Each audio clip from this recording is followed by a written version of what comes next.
Greetings once again, guys, and welcome to another edition by iCampSA. In this edition, we're still looking at grade 12 mathematics, and we are looking at the assignment which was released on the 11th of May 2026. Very importantly, this is your practice assignment. So still, this is video number 2. So video number 1 covers part 1. The total assignment is worth 100 marks and it is for a duration of 2 hours. And this is part 2. So I really suggest you go and watch part 1, which covers question 1 to 3. So in part 2, we are going to start from question number 4 and to the rest of the questions. So if we observe carefully, the question reads, in the diagram, triangle ABC with vertices A, B, and C, which are as given, and as you can see in the sketch. Then let's look at the questions. So we're looking at 4.1. 4.1 reads, calculate the angle AB makes with the positive x-axis. So if you observe carefully, that is line AB, and this is the positive x-axis. And there's something that we just need to remember about these, which is that if we have our Cartesian plane like this, and we have a line like that one, so we can easily find the angle that it makes with the positive x-axis. So if this is the angle here, theta, and we have our line equaling mx plus c, whatever it is, that angle we can find by saying tan of that angle will always be equal to m, where m is our gradient, where m is the gradient of the line. So what that means is that our theta, we can therefore find it by saying the inverse of the gradient, tan of the inverse of the gradient, and that is how we are going to find theta. So if we look at our line AB now, which is what we are focusing on, it means we need to find the gradient of AB.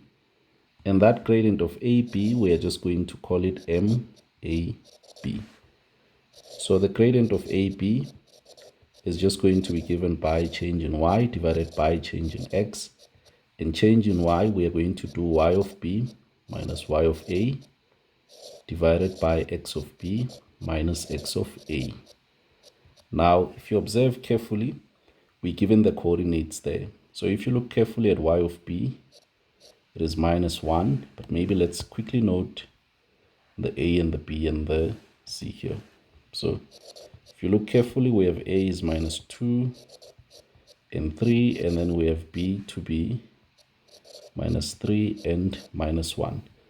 So what we are going to do is we are going to do y of b, which is minus 1, minus y of a, which is 3, and then divided by the x of b, which is minus 3, then minus 2. Okay. Now, if you go and punch this on your calculator, you'll see you'll have negative 4 divided by negative 1, which is going to be positive 4. Okay. So this means that our gradient of AB is going to be positive 4. So that means tan of theta, which we're going to define as that angle there, we are going to have tan of theta being equal to the gradient of AB. Okay, so that is the angle that is between the positive x-axis and AB, which means we have tan of theta equaling positive 4. So we can now go ahead and find the angle where we do the inverse tan of 4, and this will give us theta to be equal to, so let's go ahead and do the inverse tan of 4. And what you need to make sure of is that your calculator is in degrees. Okay, so when we do the inverse tan of 4, we get 75.96. So our angle becomes 75.96 degrees. Let's just double check. Yep, looks correct. So let's go and have a look at the next question then. Copy. We paste here. So that is done. And just maybe a note is that theta, according to what we have here, this angle theta, it will always be the angle between the line and our positive x-axis. Okay, that is very important to understand what that angle is. Okay, so which means if we have another, let's say, line here, theta would be that there. It is between the x-axis and the line. So if you go in a counterclockwise direction, okay, very important. So let's go and have a look at the next question, 4.2. 4.2, we are required to determine the coordinates of N, the midpoint of AC. Okay, so what does this mean? 4.2. So with 4.2, what this means is we have our AC, just something like that. And then we have our C. So our coordinates of C is 4 and 1. And then we have our A here, which is minus 2 and 3. And N is somewhere here in the middle. Okay. So we have point N here, which has X of N and then Y of N. It is in the middle. What does that mean? It means the distance from A to N is the same as from N to C. Then what we are going to do is we are going to use the midpoint formula. What is the midpoint formula? So the midpoint formula states that the coordinates of N, they are going to be, it is going to be the x of A plus the x of C divided by 2 because it's midpoint. That is how we get the x value. And then the y value will be the y of A plus the y of C divided by 2. Okay, that is how we get that. So the x value at N simply becomes x of A plus x of C divided by 2, which is, if you observe carefully, we have minus 2 plus 4 divided by 2, and that gives us a positive 1. Okay, and then we can go ahead and look for the y of N, which is the midpoint of AC. That is going to be y of A plus y of C divided by 2. If you observe carefully, the y at A is 3 and the y at C is 1. Divided by 2, we get positive 2. So this means the coordinates of N are therefore as such. So the coordinates of N will get 1 and 2. Okay, that is what we have. So next, let's go ahead and have a look at 4.3. Very important. Copy. So let's go ahead and have a look at the next question, which is 4.3, where they require the perimeter. So we're looking at 4.3 and we are trying to figure out what is the perimeter of the triangle that we are working with, which is the triangle ABC. So for us to figure this out, it should be very easy, because remember the perimeter is just the distance around. Okay, what does this mean? It means that if we have a triangle, let's try that again.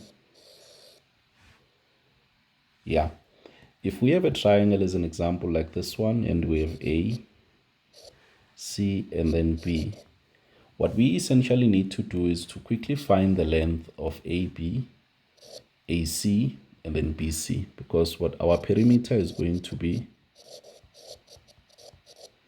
it is going to be BC plus AB and then plus AC. That is what it's going to be.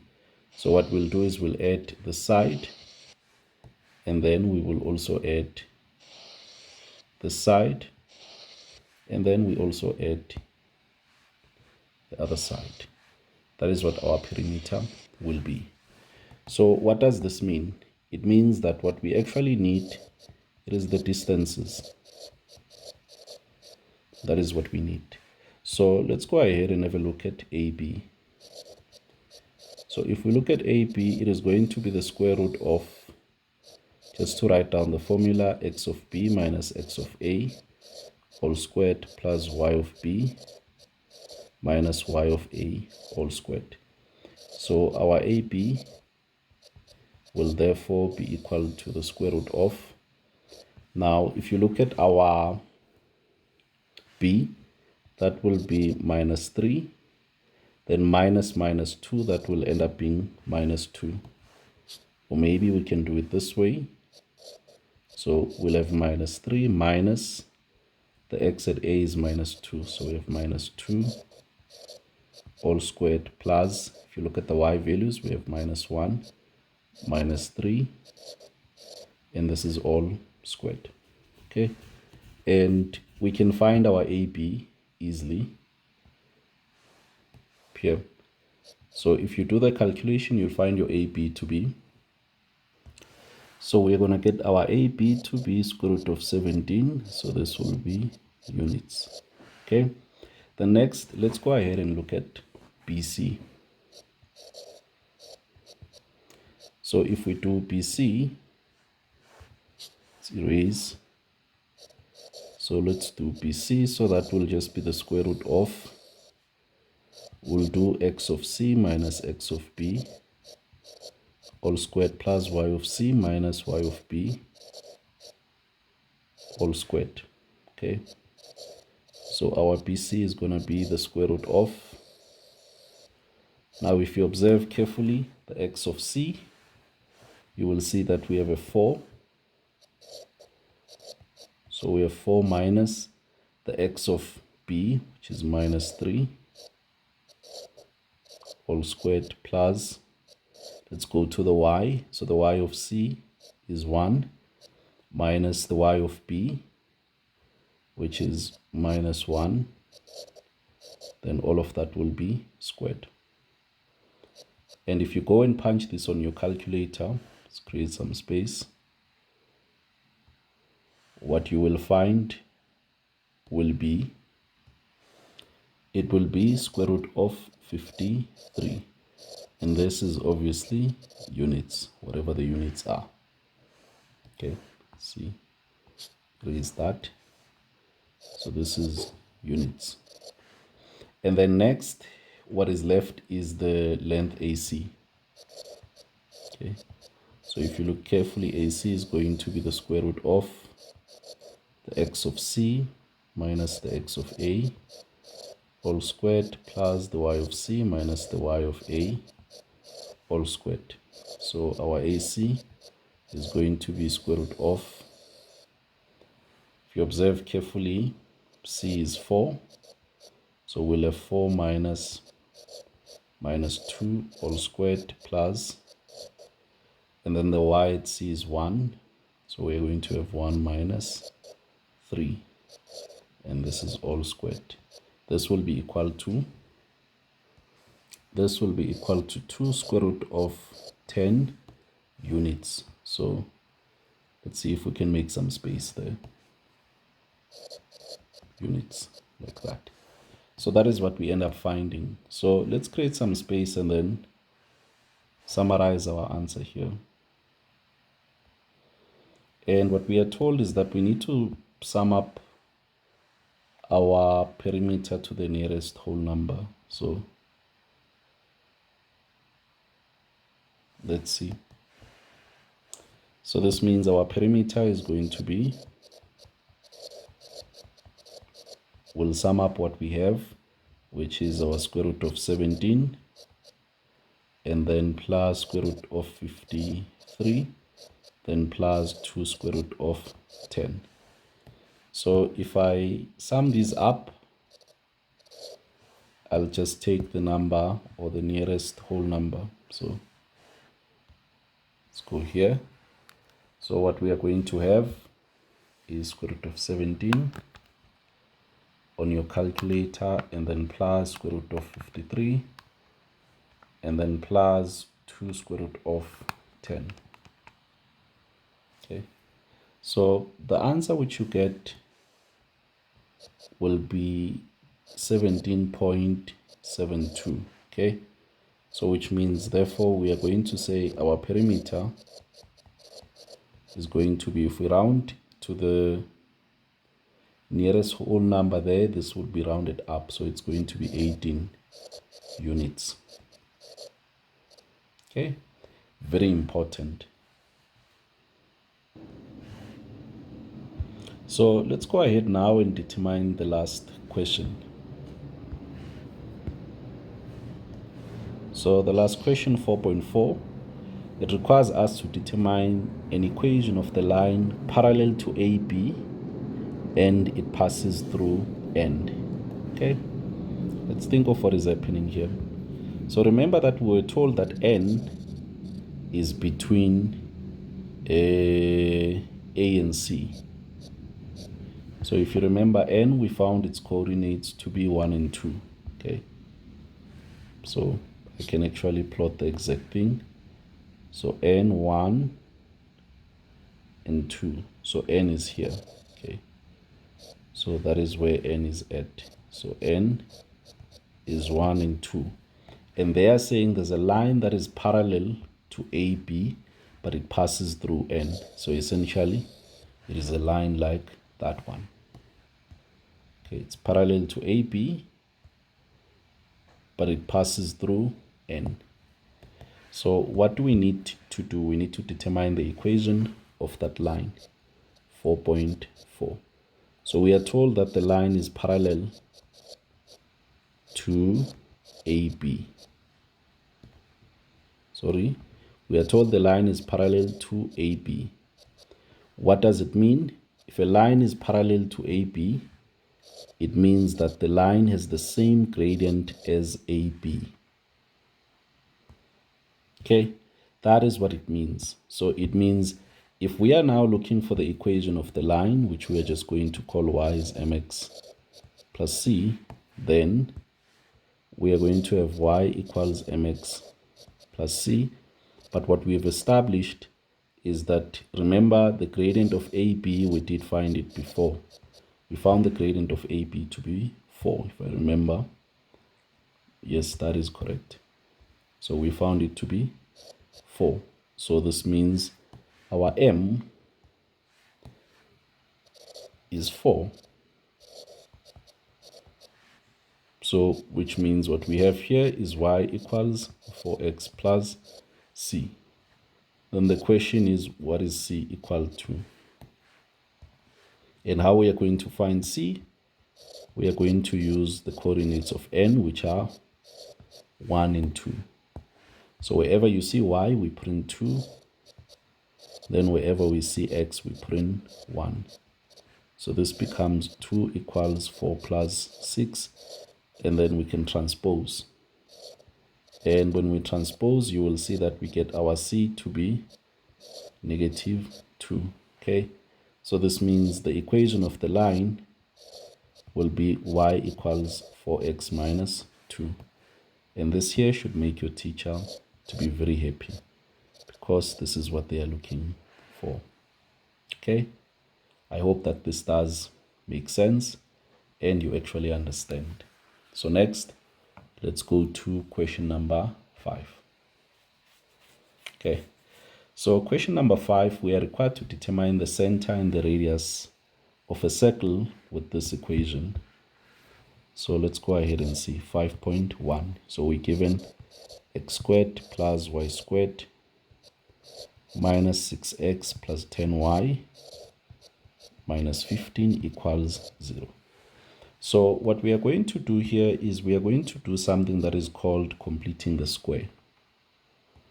So what does completing the square mean? So the first thing, we are going to group like terms. So the terms that have x. So it's going to be x squared minus 6x and then plus y squared plus 10y equals, we are going to transpose the 15 so that it becomes 15. And then what we are going to do is we are going to halve these terms. Okay. So let's go ahead and do so. So if we have 6, we'll end up having minus 3. Then we put in the square outside, okay? Then plus, as long as there's a 1 here, we become happy. We have what multiplies y. So we'll have 1 plus half of 10, that becomes 5, all squared. And then the numbers that we found, we will then subtract those numbers squared. So we'll minus 5 all squared, and this will be equal to whatever that is after the equal sign, which in our case is 15. Okay, and then now what we are going to have is x minus 3 all squared plus y plus 5 all squared, and this will be equal to 15 plus minus 3 all squared plus 5 all squared. That is just when we transpose all of these to the right hand side.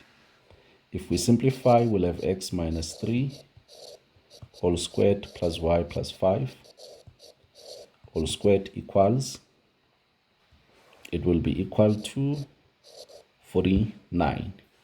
But then there's something that I need to remind you, which is our standard form of a circle.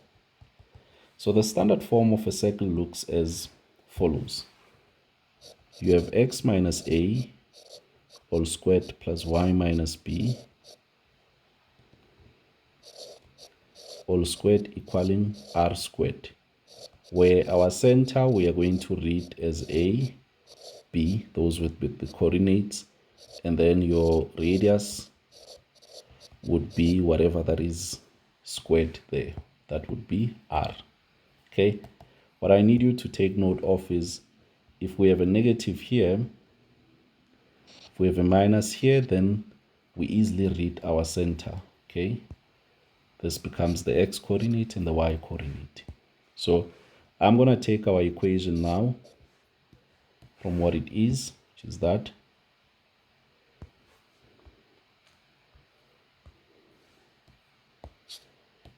And then just write it in a form where I can easily read these now.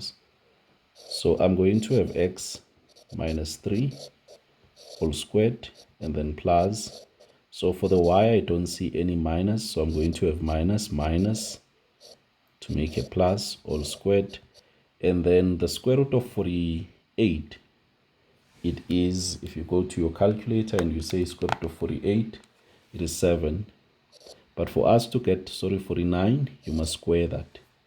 So if you observe carefully, you should be able to see that our center will be at 3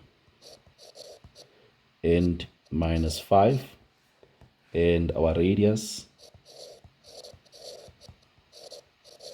which is r, it will be 7. Okay, because the side is r squared and we just need to square root. Okay, I hope that this does make sense. So that is what we find, and let's move on to the next question. The next question, 5.2, they tell us that we have a second circle that has that equation. We should calculate the distance between the centers of the two circles. So we have another circle which has x minus 2 all squared plus y plus 4 all squared equals 25. Okay, so we just need to figure out the center. So we have x minus 2 all squared plus, we have a plus, so we'll have minus minus. This will be minus 4 all squared. And this is, if we square root 25, we get 5. But we put in the square, okay? Now, if you look at the new circle, our center, it will be at 2 and minus 4. And then our radius, it will be equal to 5, okay? That is very important. So now let's go ahead and calculate the distance between the two centers. Okay, so this center, I'm going to call it, this coordinate here, I'm going to call it O1 for circle 1. So we're going to say O1. Okay, maybe let's not do it there. So we are going to say that we have circle 1,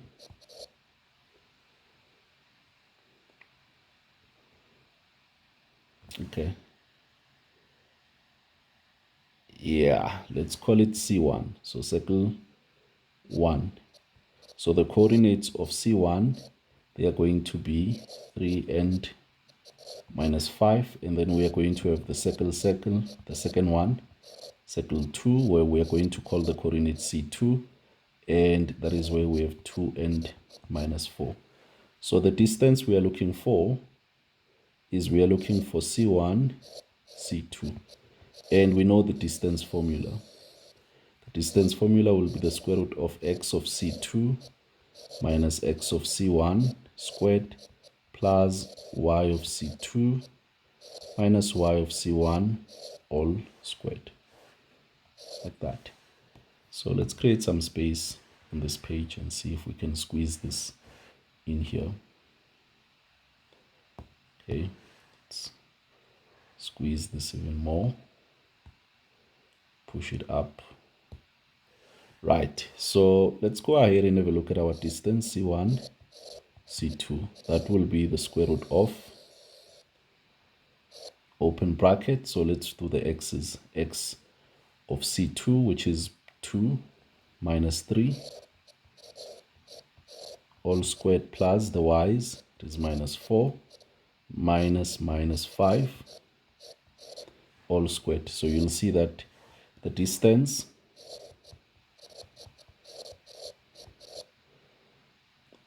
between our C1 and C2, that will be between the centers, okay? So the distance we end up finding is square root of 2 units, okay? That is what we end up finding as the distance between the two centers, okay? Now, let's go ahead and answer 5.3. Let's create some space. So let's go and answer 5.3. So remember, what we are coming with from the previous question is a distance of square root of 2. So essentially we can make a note here and say the distance between the centers is square root 2 units. So now let's have a look at the next question, which is 5.3. They say, hence show that the circles described in in 5.1 and 5.2 intersect each other. So how we are going to show this is we are going to use the radiuses, okay? So we're going to use the radius. So we're going to use the radius of the first circle, circle 1, and our circle 2, in order for us to show that these two circles here, they do intersect. So if you think carefully, maybe just a bit of some thinking for us to do. If we have two circles like this, and let's consider the radius of one circle to be R1 and the radius of another circle to be R2. Okay, so let's go ahead and say let this be R1 and this be R2. So if you look carefully from C1 to C2, what we can tell is that the distance,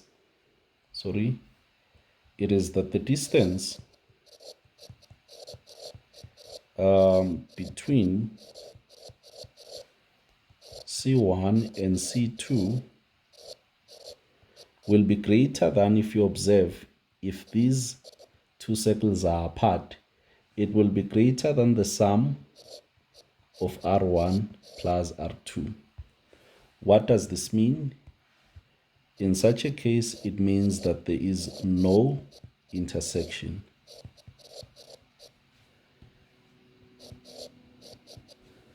Sorry, there is no intersection.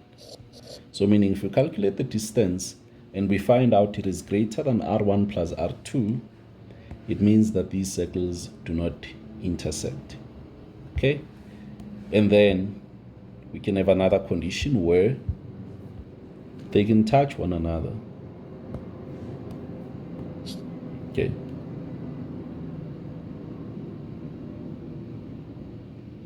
Let's just put them exactly here.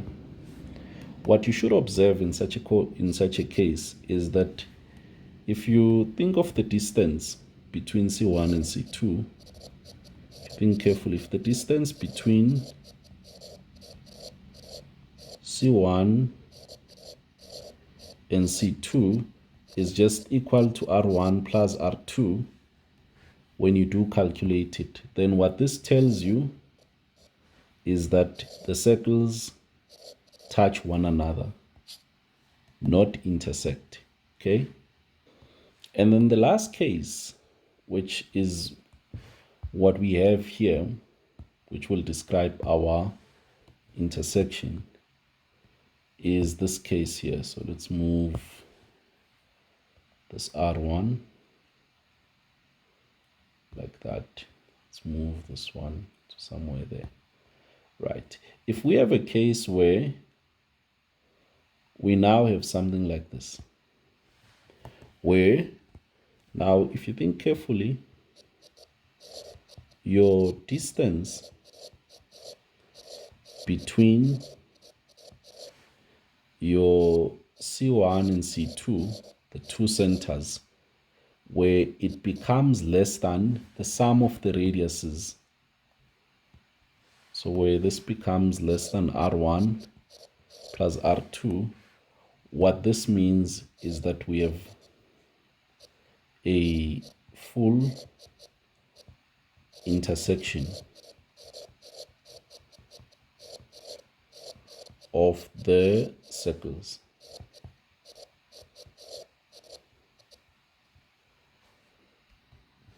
So let's go ahead now and answer this question. So if we look at this question here, we can start by focusing on the radius. So where we look at R1 plus R2. So one of the radiuses is a 5, another one is a 7. So we have a 5 plus 7, and that becomes, it becomes 12. So meaning our total distance when we look at the radiuses, it is 12 units. But then if we look at the distance between centers,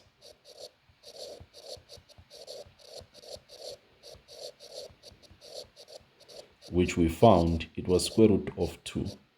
So meaning the centers are very close to each other compared to the sum of the radiuses. So this means that these circles here, they intersect. So therefore,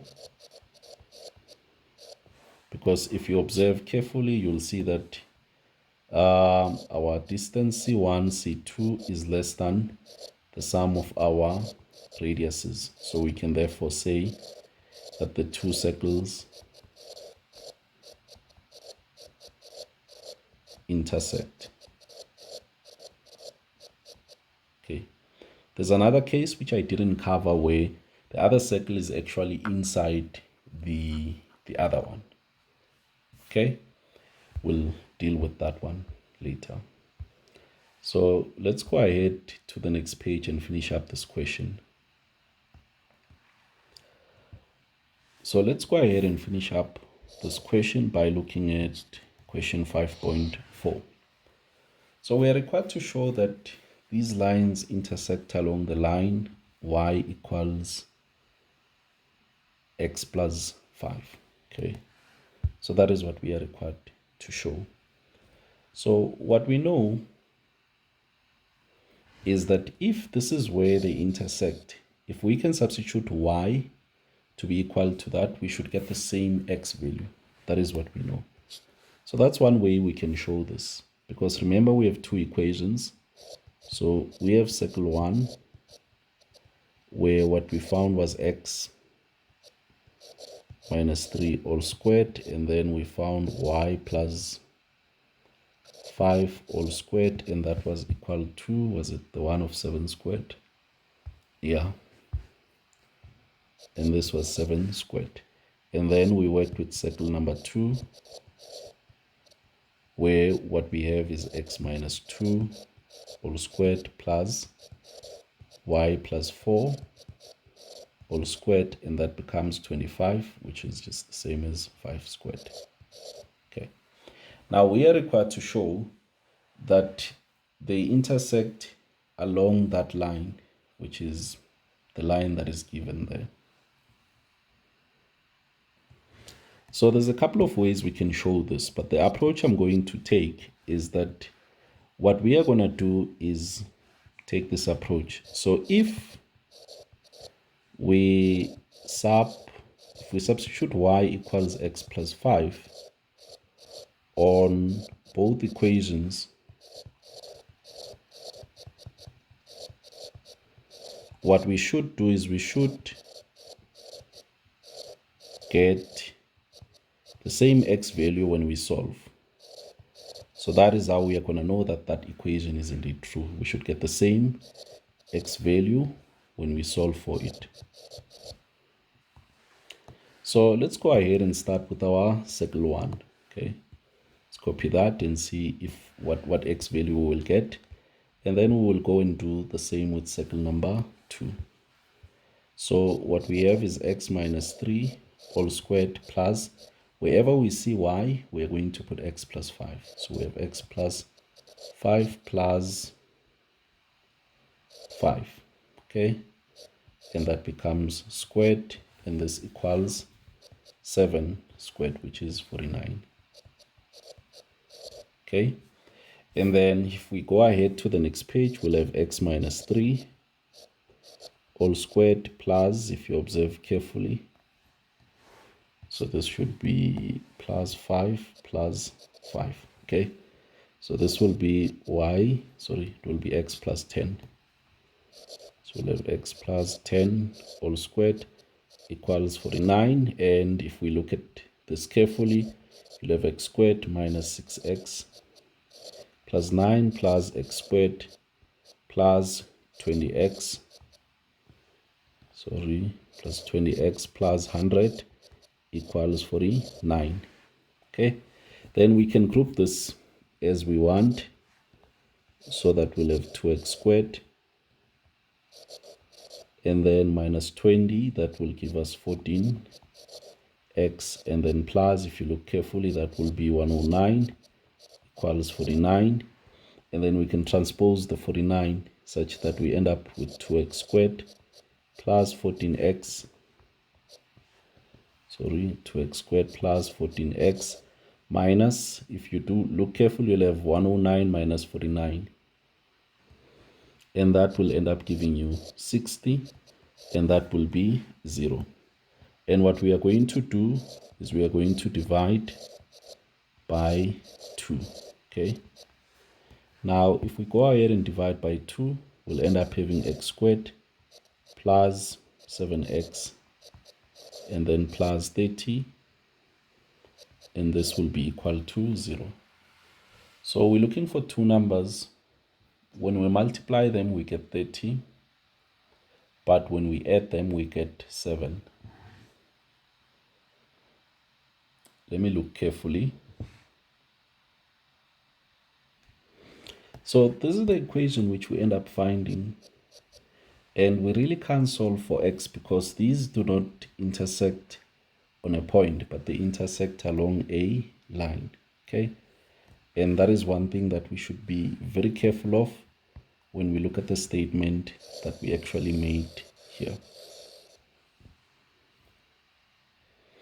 So what we can try and do is this, given that this is not intersecting in a point. Okay, so if it was in a point, this was going to work out very well.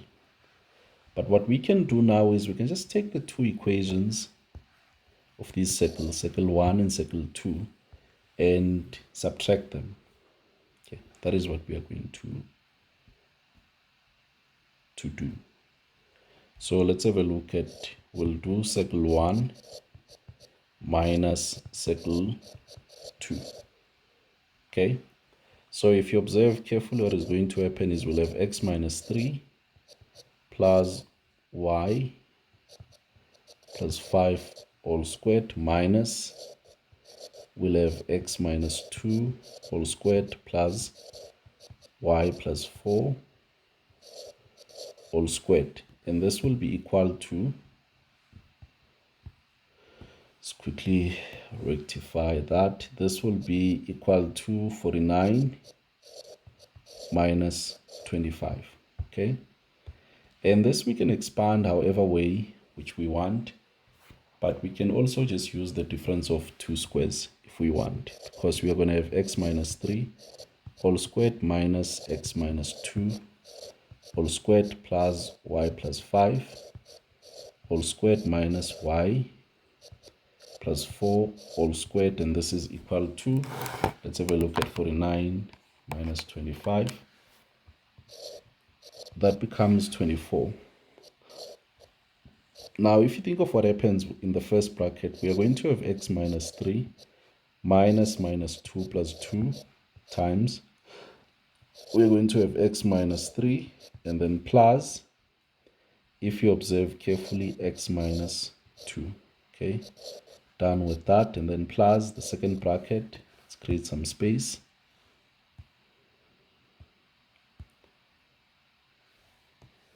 So what we are going to have is x is y plus 5 minus y minus 4 into y plus 5 plus y plus 4, and then close bracket, and this equals 24. Now if you observe carefully, there's a couple of things happening.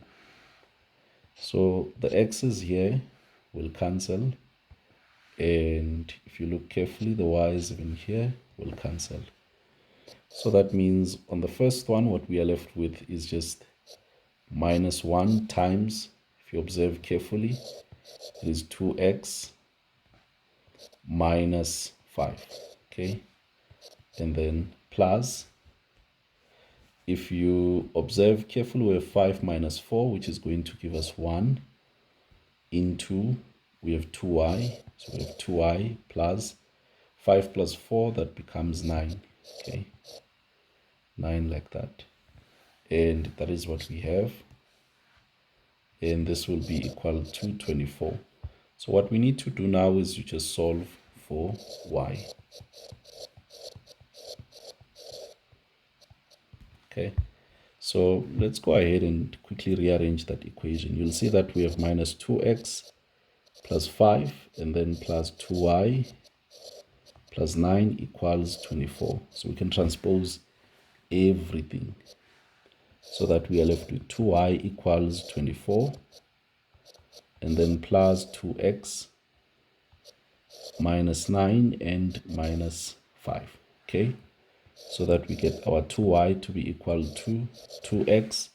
So we need to do 24 minus 9 minus 5, which is going to give us plus 10.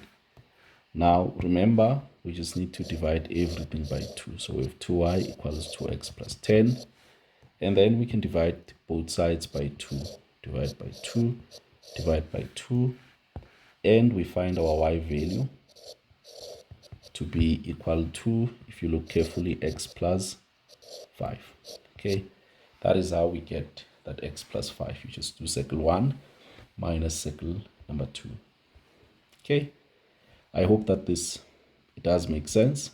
So let's move to the next question.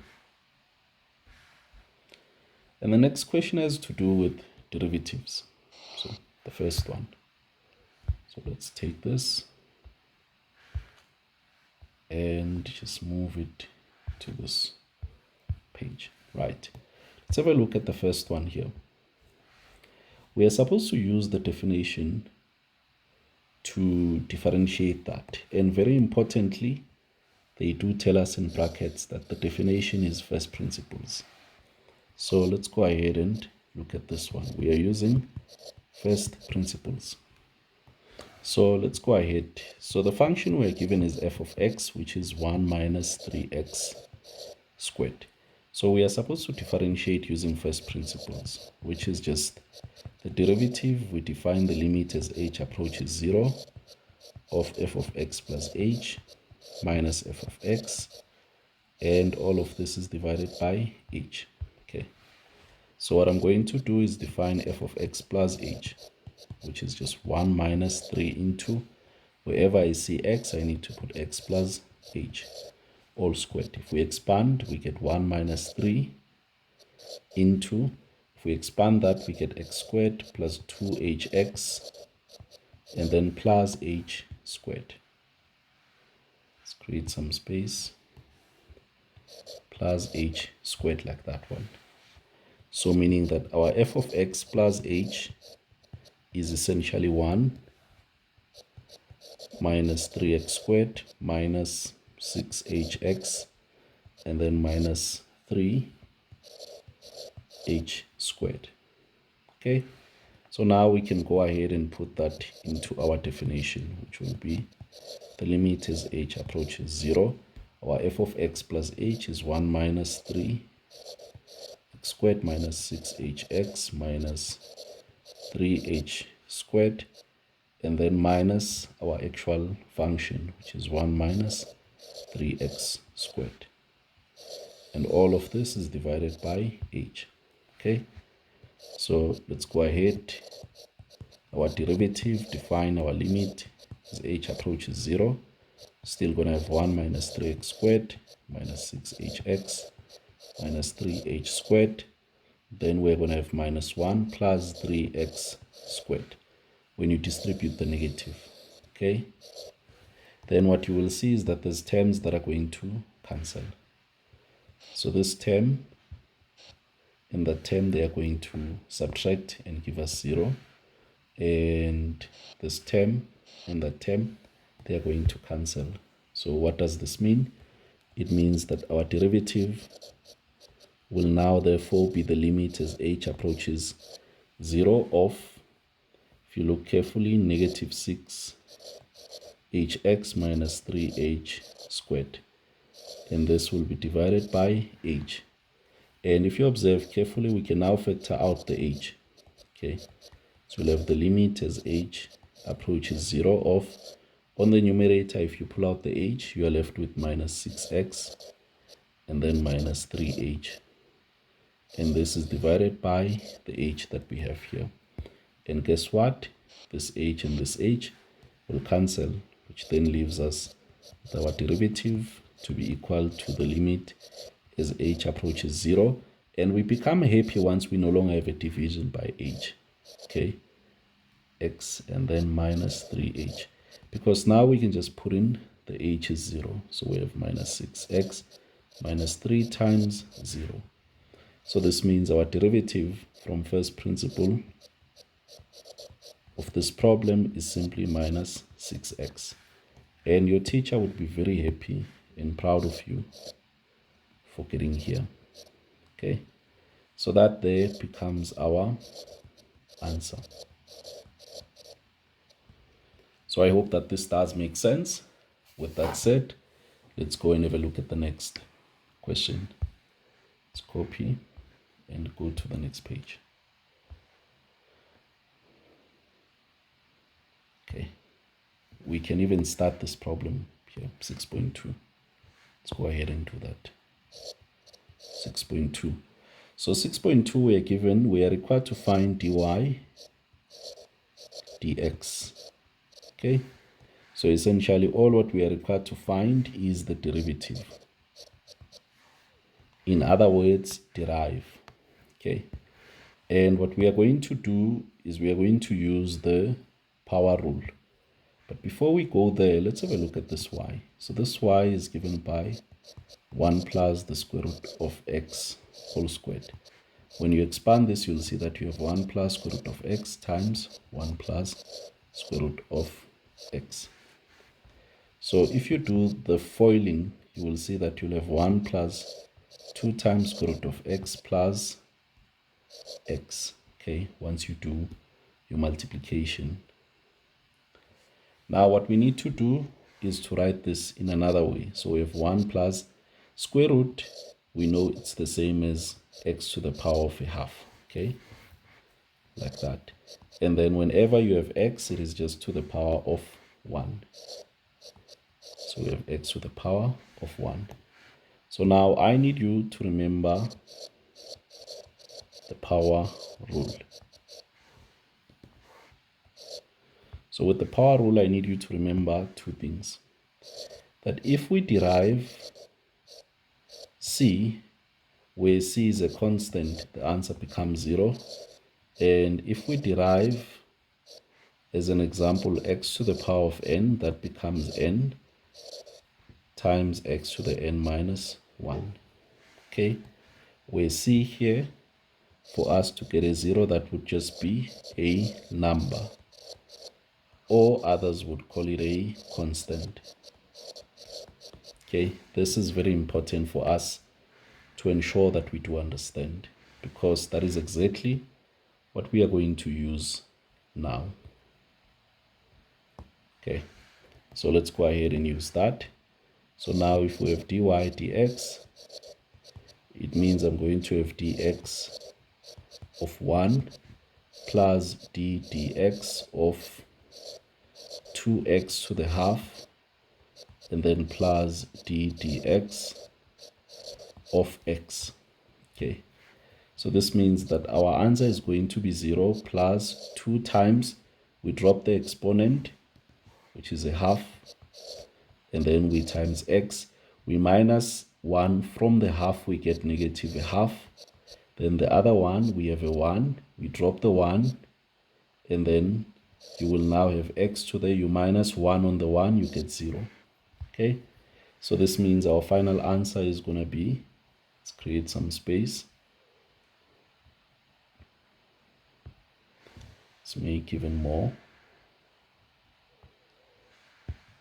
Let's make space this side too. So just try and squeeze in just a few steps.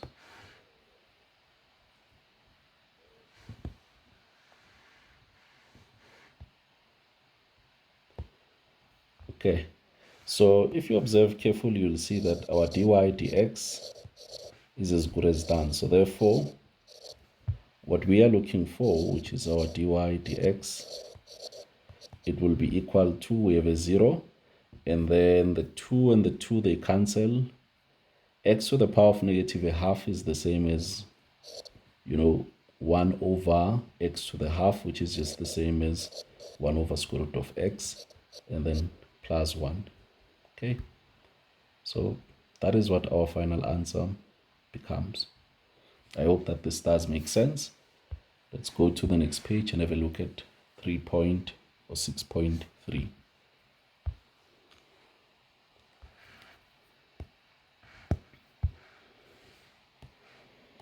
Okay, so with 6.3, still that notation of dx, we're looking at 6.3.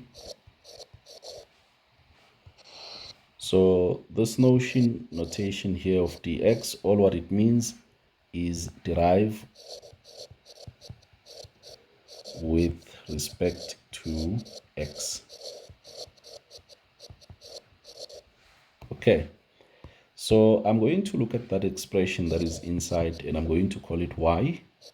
So I'm going to have 4 minus 4 divided by x to the power of 3, then minus 1 over x to the power of 4. So what this is if we can write it a bit simpler, it's going to be 4 minus 4 times x to the power of negative 3, and then minus 1 times x to the power of negative 4. This is a bit easier to derive, so that is why I'm going to be deriving that. So we're going to have 4 minus 4 times x to the power of negative 3 minus 1 x to the minus 4. And remember our power rule, very important. So for our power rule, if we are deriving, let's say a times x to the n, the answer will become a times n times x to the n minus 1. okay? And then if we are deriving, let's say c, where c is a constant, it is going to be 0. Where this here is a constant, or just a number, in other words, we are going to get 0, okay?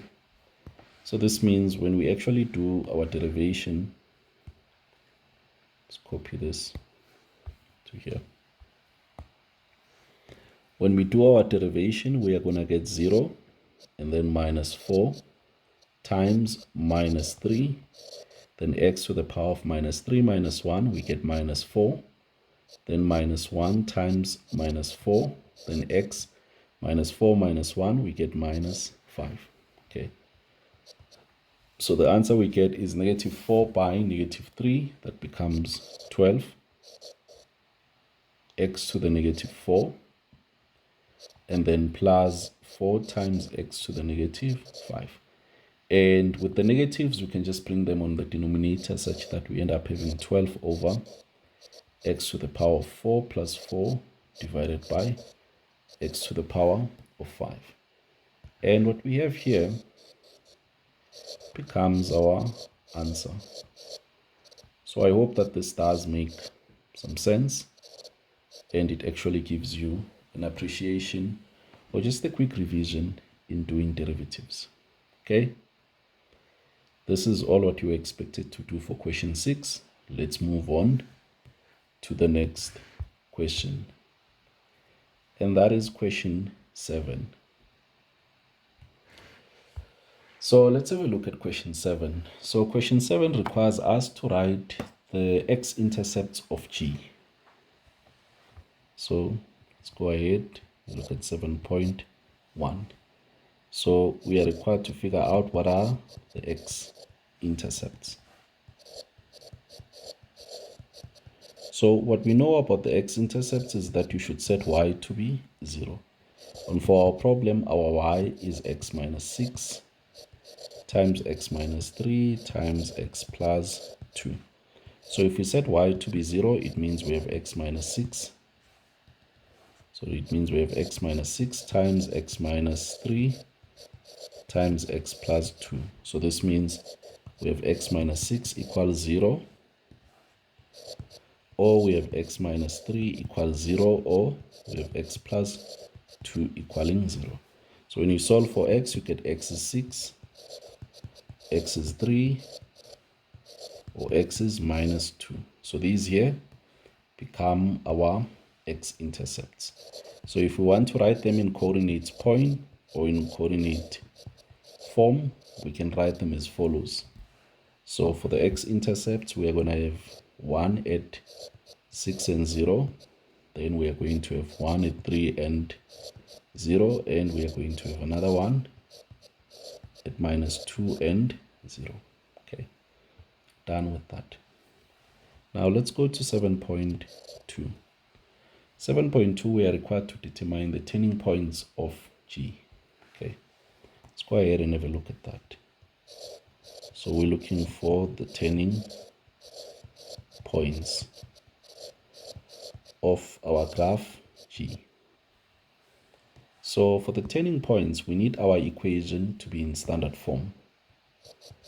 So what do we mean? We need g of x to be in standard form, meaning ax cubed plus bx squared plus cx plus d. So meaning from what we have, we are going to need to FOIL. So g of x equals x minus 6, x minus 3, and then x plus 2. So we need to do some foiling here. If we FOIL the first two brackets, we'll get x minus 9. So it's x squared minus 9x, and then plus 18 into x plus 2. Okay, that is after foiling the first two brackets. And then let's go ahead and FOIL the last one. So if you FOIL the last bracket, it will be x cubed and then minus 9x squared and then plus 18x and then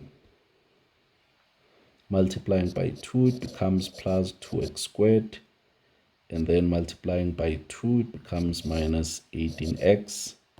Let's create some space.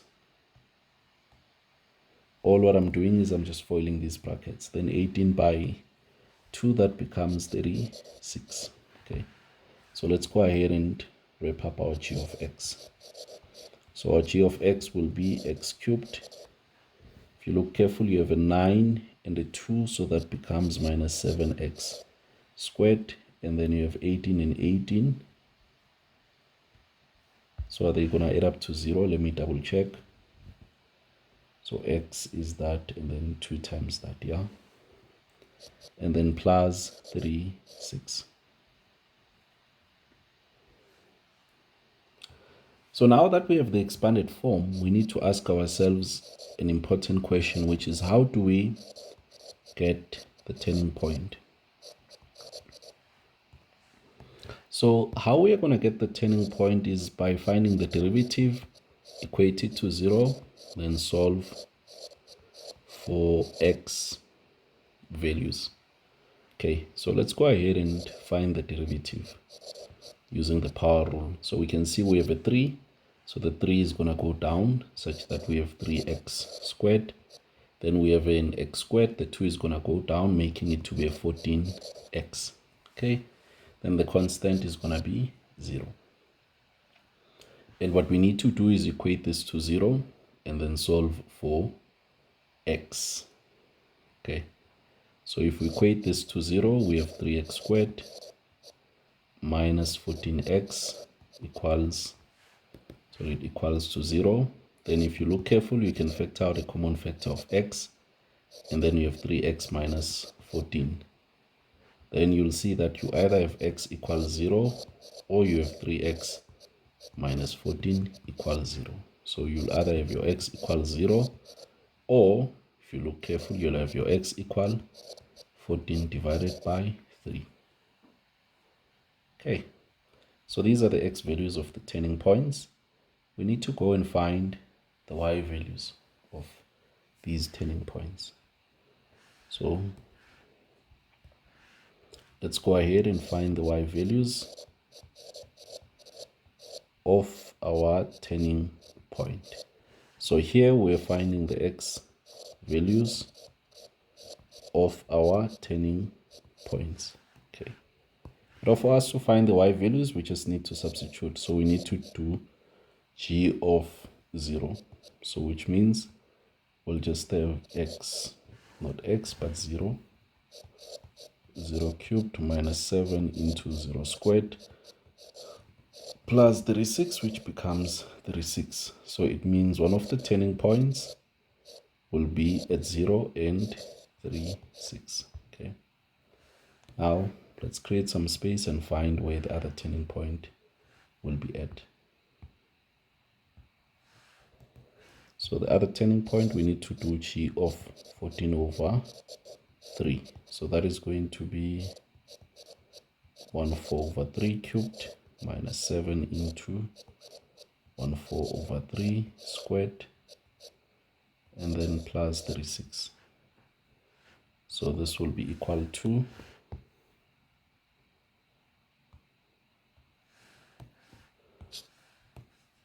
let's go and punch our calculator.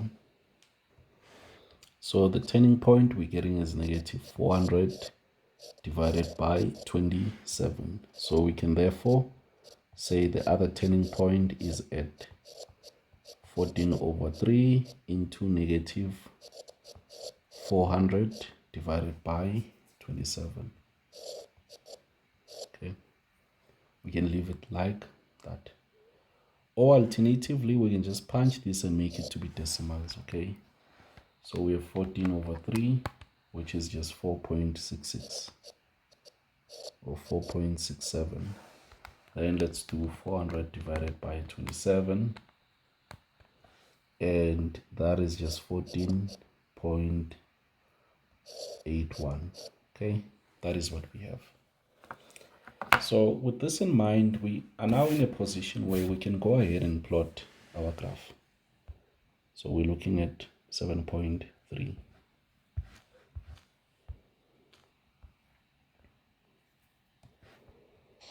So let's put in our Cartesian plane and see how it goes. So we're looking at 7.3. So remember our x-intercepts. So we have them at 1 is at 6, 1 is at 3, and another one somewhere at -2. Okay. So, and our x-intercept, our y-intercept will be 36.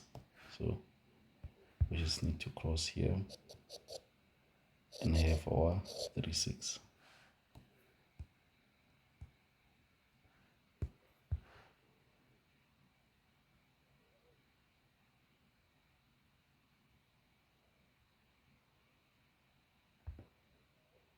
Okay, so let's go ahead and draw our graph then. Remember, where our turning points are at.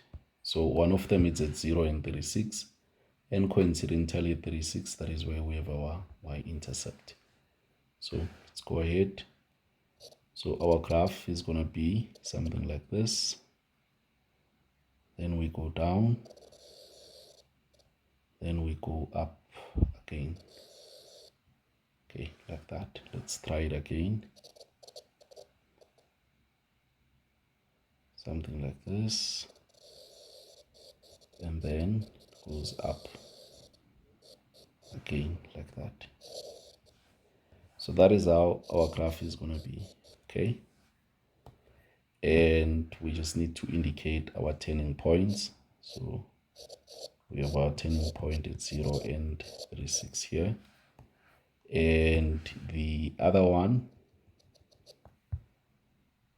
is at 4 and 14.8. Let me think. So if you look carefully, our turning point, the negative you shouldn't miss. The other one, it is at 4.67 and minus 14.81. So we're at 4.67 and minus 14.81. And this looks about correct.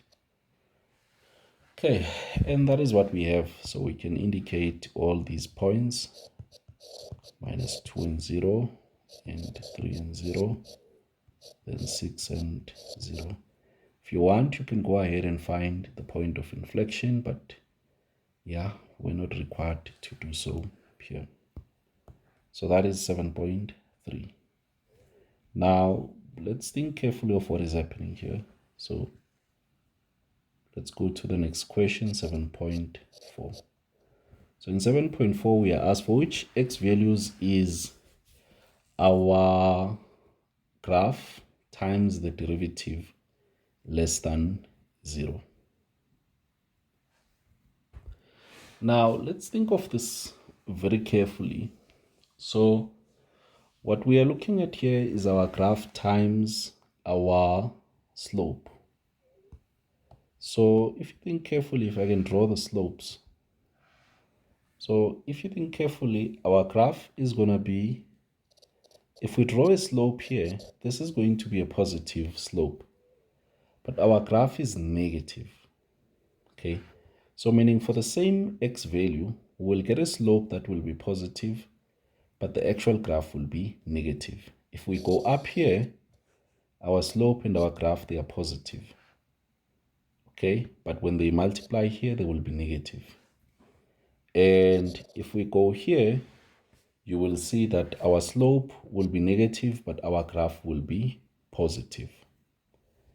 And then when we go down here, our graph is negative and our slope is negative. So when they multiply, you will get a positive. And then when we go up here, you will see that our slope is positive, but our graph is negative. So they will multiply to a negative. Then when we go up here, you will see that your slope is positive and your graph is positive. So what does this mean? It means that we have a couple of solutions here. So we are going to have x is an element of negative infinity up until 2. Okay, and the 2 is going to be excluded because we're not including 0. And then we are also going to have x is an element of from x is 0, which is the slope now, from x is 0 up until we get to 3. So the slope is negative, but the graph is positive. Okay. And then we go down here, we have a positive because slope is negative, graph is also negative. Then when we change direction, slope is positive, but graph is negative. So meaning we'll have x is an element of from our turning point, which is 5.4.67 up until we reach 6. And these are the 3 answers that are going to give you these corrects. So I hope that you understand. Remember, this is very important. Remember that g prime of x, that describes the slope or gradient of, or it is gradient to the curve. And the curve is g of x. So that is why we are able to interpret this as I did now. So those would be the 3 answers that they expect from you. Let's quickly fix something. This is from 0 up until negative 2. Okay. Then let me see 0 to 3 and then the turning point to 6. Yeah. So this is what we have, and this then brings us to the end of this paper here. So you already have solutions for the first part, and this is the second part, which is the end of part 2. So this means you have the solutions to the entire paper. So I hope that you do understand every part of this paper and you will get this right, hopefully, should it be the same. So let's pause here for today, guys. Please share this with your classmates, like the channel, share it, and check out the many other great lessons which we do have. Cheers, take care, and have a great one. Bye-bye.